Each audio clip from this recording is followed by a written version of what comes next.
Rendre utasítom! Majd én rendet csinálok! Mit tudja maga, mi a rend, Mr. Trask? Megtanítanám, de túl öreg vagyok, túl fáradt és túl vak hozzá.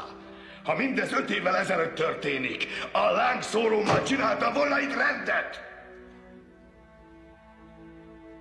Rendre utasít, hogy merészeli? Nem a Holdról jöttem ide.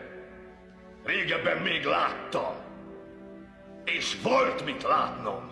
Láttam fiatal fiúkat, náluk is fiatalabbakat, leszakított karral, letépett lábbal. De nincs a világon szomorúbb látvány.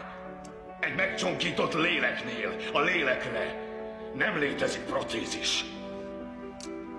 Ha azt gondolják, hogy egyszerűen csak megszégyenítik ezt a nagyszerű katonát azzal, hogy hazaküldik, akkor tévednek. Én azt mondom, hogy maguk ennek a fiúnak a lelkét ölik meg.